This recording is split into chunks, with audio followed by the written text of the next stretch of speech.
creating the collection.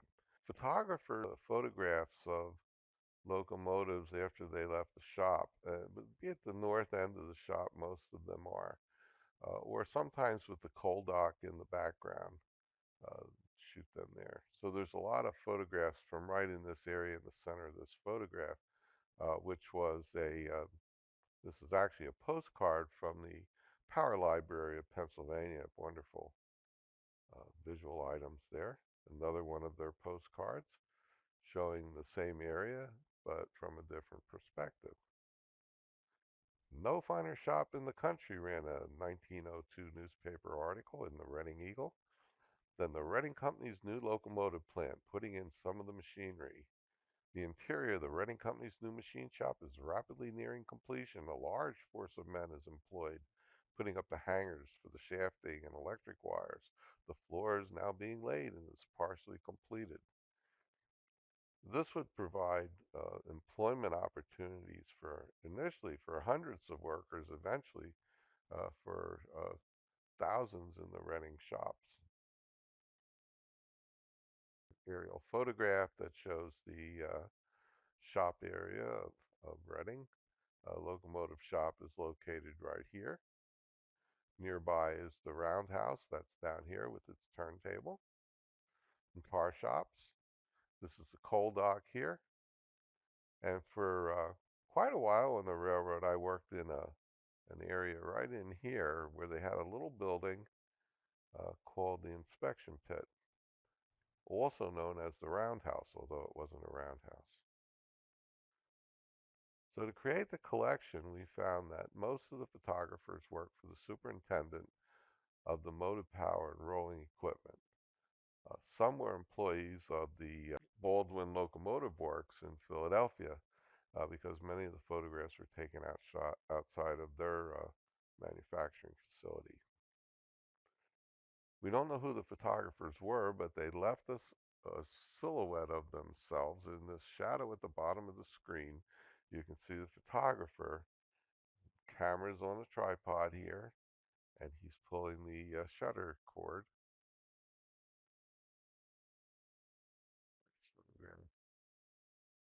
So they worked for the superintendent of motive power. The lab was located at 6th and Perry Streets in Reading. There was probably another lab in Philadelphia, but I've not been able to confirm that. So they snapped pictures of new, refurbished, and specialty equipment, and they did that either for reference purposes, so that they would have a photograph available of the item, or for publication purposes. The bad news is that in publication, they did a lot of cropping, and that cropping uh, kind of ruined those photographs for further use. Well, we find in April 1st of 1976, the railroad shop was closed when Conrail came into existence. They sent people up who were to convert the Reading into Conrail. One of the things that these employees did was they trashed the photographic lab. My dad, John M. Lawler Sr., became a dumpster diver that day. Now this is just a reenactment over here on the right hand side because my dad never wore sneakers and he never wore blue jeans either. So this is a total fabrication. However, it does get the point across that he salvaged these photographs. Pretty large collection. It's over 400 items. They were all scattered around in a box. Many of them, however, were in envelopes like these, but some that they didn't match what was in them. They really, I guess he tried to put it together, back together as best he could, and then in about 1990, he handed these over to me. Now, some in the collection already had a print like this, but most of them had just a negative, a 5 by 7 negative that was either film or glass. There were also diagrams, prints, drawings, and other documents in the collection. This one is a diagram for a locomotive, and this is the locomotive it's a diagram for. These diagrams are very useful. They're drawn to obviously to scale, And that is really good for hobbyists who would make models. This is my train model from when I was a kid. Well, the steps that I took, the first step was to sort the envelopes by number and get an inventory of them based upon the number of the envelope, and try to ascertain exactly what was inside the envelope. Sometimes you could, sometimes you couldn't, because some of the negatives were very, very tough to read. Then I created a database that looks like this. As I went along collecting the information, you can see envelope numbers over here, engines here, and so forth. Then I had the print scanned at high resolution. Now I scanned all of the prints, um, except for one or two that I took to a professional photographer. Whereas where I had to take the negatives went out to uh, Northlight Photography at the. We scanned both the film and the glass.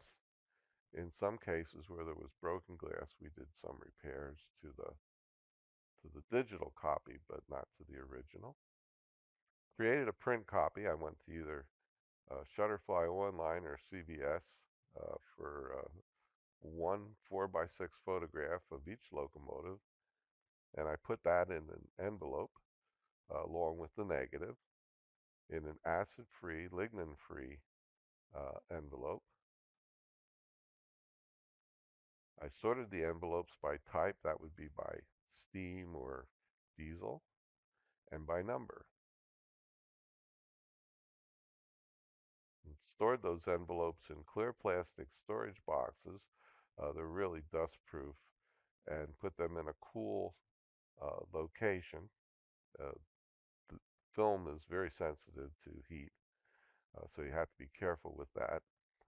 And I have them in an area that there's no sunlight. Oh, they should be preserved pretty well from now on.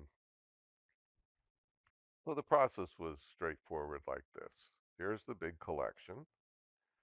We converted either the prints or the negatives in a scanner, output digital copies of the item, put that in the database. If there was a print, that went one way. If there was no print for the digital, we made a print. If there was a print and a negative available in the envelope, then all we did was repackage that into one of these envelopes and store those for safety, for stability, really. And for the digital ones, I set up a Facebook page for the group and posted well over 200 photographs there. Now, this is the dimensions of the collection. There are about 415. There could still be a few more than that because I haven't gone through all the broken glass yet, and haven't gone through all the rolling stock boxcars, cabooses, that sort of thing, to see what this final number will be. It might go up by 5 or so. Anyway, there's 282 total locomotives. Of those, 212 are steam, 65 diesel. The five miscellaneous are self-propelled inspection cars that the railroad owned, mostly for use by executives to go around and attend certain events on the railroad or check for track problems, get to crash scenes, that kind of thing.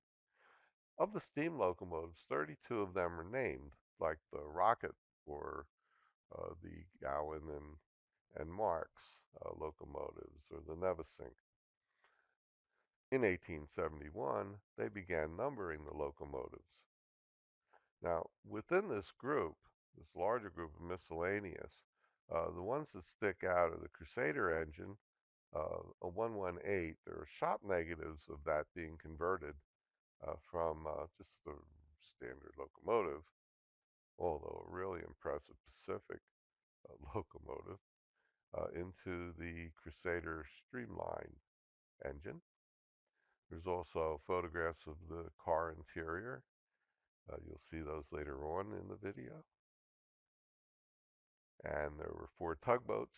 They have an interesting record of their own, and you'll see some of these scenes in the Reading Yard. You already saw the aerial view of Reading, and we'll have pictures of a crane, things like that. Not all of the images were the best quality. This is a nice looking photograph. However, you'll see this markings up here in this emulsion. Uh, this is, from what I've learned, is from a poor distribution of the emulsion in the development process. There's also, you can't really see them in this photograph. I can see them because I know they're there. There are some uh, spots on this negative in here that could be cleaned up. Now, there's absolutely nothing wrong with these guys, so there's nothing to fix with them. However, up here you can see there's this problem, and we can fix that. And here it is fixed up. So we got rid of the worst of the emulsion problems over here, managed to clear them up.